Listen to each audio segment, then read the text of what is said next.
அஸ்ஸலாமு அலைக்கும் வரஹ்மத்துல்லாஹி வபரகாத்துஹு.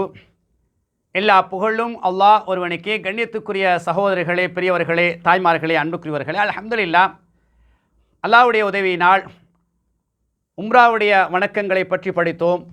அதோடு ஹஜ்ஜுடைய வணக்கத்தை படிச்சுக்கிட்டே போகிறோம். ஹஜ்ஜு தமத்தோ என்ற முறையில் முதலாவது பிறை 8 அன்றைக்கு எங்களை இருக்கிற ரூமிலிருந்து மினாவுக்கு வந்தோம். லுஹரிலிருந்து இஷா வரைக்கும் எப்படி நடந்து கொள்ள வேண்டும், அந்த ஒழுக்கங்கள், பண்புகள், நல்ல குணங்கள், மன்னிக்கிறது, விட்டு கொடுக்கிறது, அதெல்லாம் நாங்கள் பார்த்தோம். அடுத்ததாக பிறை 9 அன்று ஃபஜ்ரு தொழுது என்ன செய்யணும், மினால இருந்து அரஃபாவுக்கு போகணும். நல்லா கவனிங்க. பிறை 8 அன்றைக்கு மினால இருக்கிறோம். மாரிபோட பிறை 9 ஆயிடுச்சு. அப்போ மாரிப் இஷா தொழுதுட்டு தங்குறோம். அடுத்த காலையில் ஃபஜ்ரு தொழுகை, சுபுகு தொழுகை. என்ன செய்கிறோம், சுபுகு தொழுதுட்டு ஃபஜ்ரு தொழுதுட்டு நபி அவர்கள் அரஃபாவை நோக்கி செல்வார்கள் என்ற செய்தியை நாங்கள் பார்க்குறோம். இந்த இடத்துல நான் ஆரம்பத்தில் சொன்னது போல் ஒரு விஷயத்தை உள்ளத்தில் பதிச்சு கொள்ளுங்க. சில நேரங்களில் இந்த க்ரௌடு, இந்த கூட்ட நெரிசலை தவிர்த்து கொள்வதற்காக வேண்டி ஜாமத்திலே போக சொல்லுவாங்க. 12 மணி, 1 மணி, 2 மணிக்கு நீங்கள் போங்கொண்டு முஅல்லிம் அந்த பொறுப்புதாரிகள் அனுப்பி வைப்பாங்க. அந்த 18-20 லட்சம் மக்களையும் சமாளிக்கிறதுக்காக வேண்டி. ஒரே நேரத்தில் போனால் சில நேரங்களில் நேரத்துக்கு போய் சேர்ந்துக்கிற மாட்டாங்க. அல் ஹஜ் பில் அரஃபான்னாங்க. அரஃபாவில் தங்குறதா ஹஜ். அப்போ அரஃபா முக்கியம். அதான் ஒரு இதயம் போல், மனிதனுக்கு இதயம் எப்படியோ அதே போல் ஹஜ்ஜுக்கு அரஃபா தான் ஒரு இதயம்.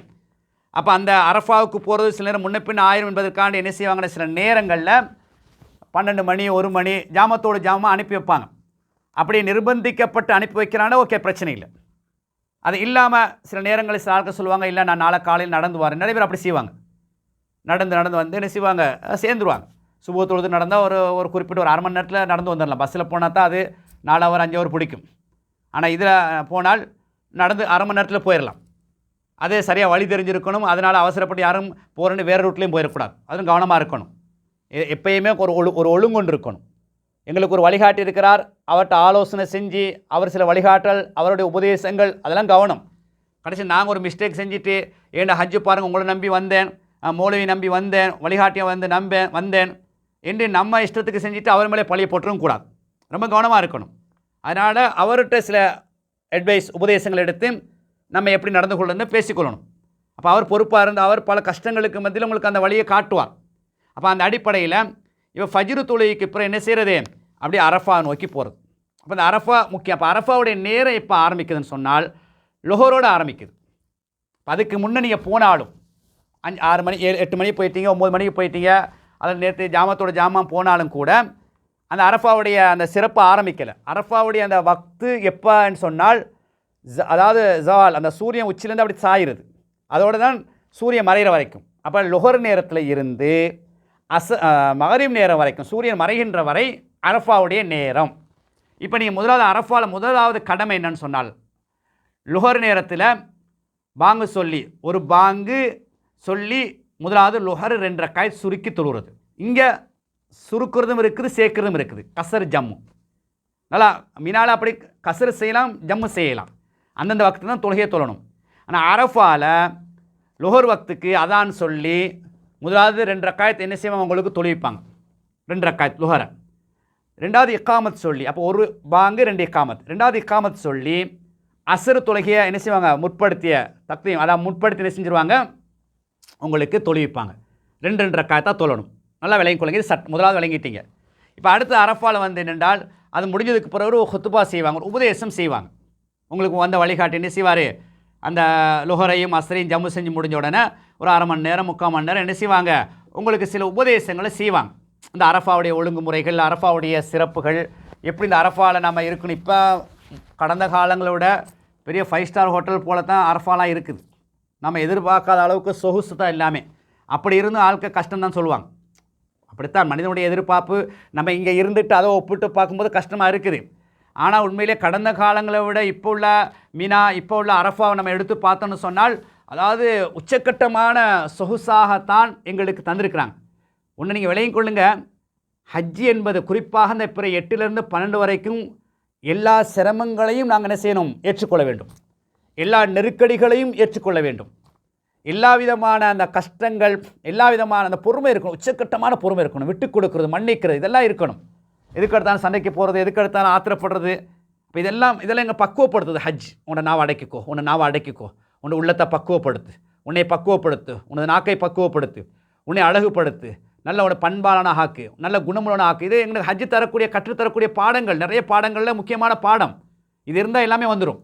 நல்ல குணம், நல்ல பண்பாடு, மன்னிக்கிறது, விட்டு கொடுக்கறது, தாராளத்தமாக நடந்து கொள்வது, பேச்சுக்களை அடக்கிறது, கண்ணியமான வார்த்தைகள், இதெல்லாம் இருந்துச்சுன்றால் மாஷா அல்லாஹ் மற்ற எல்லாம் சாணா வந்துடும்.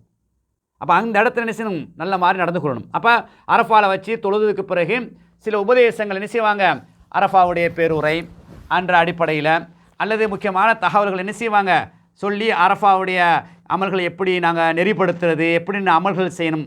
அப்போ என்ன செய்கிறது, குறிப்பாக அரஃபாவில் லா இலாஹ இல்லல்லாஹு வஹ்தஹு லா ஷரீக லஹ் லஹுல் முல்கு வலஹுல் ஹம்து வலா குல்லி ஷைஇன் கதீர். அதை திரும்ப திரும்ப திரும்ப சொல்கிறது நபி அவங்க அடிக்கடி சொல்லிக்கிறாங்க, அதிகமாக சொல்லிக்கிறாங்க, கதீர் வரைக்கும் தான்.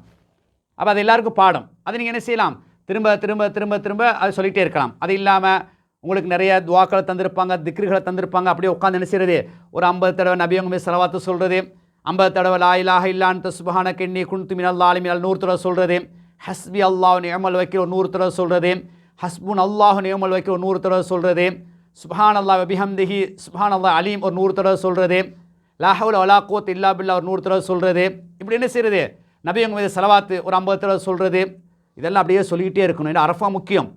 இப்போ அரஃபாவில் உச்சக்கட்டம் துவா தான், பிரார்த்தனை. சூரியன் மறைகிறதுக்கு ஒரு அரை மணி நேரத்துக்கு முன்னால், ஒரு 3/4 மணி நேரத்துக்கு முன்னால் எல்லாரும் அழுது அழுது அழுது துவா கேட்பாங்க. எல்லாம் தனித்தனியே கேளுங்க. உங்களுடைய தேவைகள், உங்களுடைய வேண்டுதல் ரப்போட நேரடியாக பேசுங்க. அரஃபாவில் அழுது அழுது என்ன செய்யுங்க, ஒவ்வொருத்தரும் உங்களுடைய அந்த கவலை என்ன செய்யுங்க, அப்படியே அந்த சொற்கள் அப்படியே அழகாக வரணும். அல்லாட்ட அப்படி அழுது அழுது கேளுங்க. உங்களுடைய தேவைகள் இருக்கும், உங்களுடைய மனைவி தேவை இருக்கும், உங்களுடைய கணவருடைய தேவை இருக்கும், பிள்ளைகள் தேவை இருக்கும், உங்களுடைய பிஸ்னஸ் தேவை இருக்கும், நாட்டுக்கான பாதுகாப்பு, நாட்டுக்கான வளர்ச்சி, உலக மட்டத்தில் அமைதி, உலக மட்டத்தில் முஸ்லீம்களுக்கு பாதுகாப்பு, எல்லாத்தையும் என்ன செய்யுங்க, அந்த அரஃபா மைதானத்தை என்ன செய்யுங்க, உருக்கமாக கவலையோடு என்ன செய்யுங்க, அசருக்கு பிறகு சூரியன் மறைனத்துக்கு ஒரு அரை மணி நேரம் 3/4 மணி நேரத்துக்கு என்ன செய்யுங்க, நபியவங்க அந்த நேரத்தில் தான் அதிகமாக பிரார்த்தனை செஞ்சுருக்கிறாங்க. என்ன செய்யுங்க, பிரார்த்தனை செய்யக்கூடிய அமைப்பை ஏற்படுத்தி கொள்ளுங்கள். இது அரஃபாவில் செய்யக்கூடிய அமல்கள். அப்போ இந்த அரஃபா நீங்கள் என்ன செய்றீங்க, அமல் செஞ்சு சூரியன் மறைஞ்சிருச்சு, இப்போ மறைஞ்சோன்னா மகரிப் தொழக்கூடாது. இப்போ நாங்கள் அடுத்து என்ன செய்யணும் என்பதை இன்ஷா அல்லாஹ் அடுத்த தொகுப்பில் உங்களுடைய சிந்தனைக்கு நான் முன்வைக்க இருக்கின்றேன். வாஹிரு தஅவானா அல்ஹம்துலில்லாஹி ரப்பில் ஆலமீன். அஸ்ஸலாமு அலைக்கும் வரஹ்மத்துல்லாஹி வபரகாத்துஹு.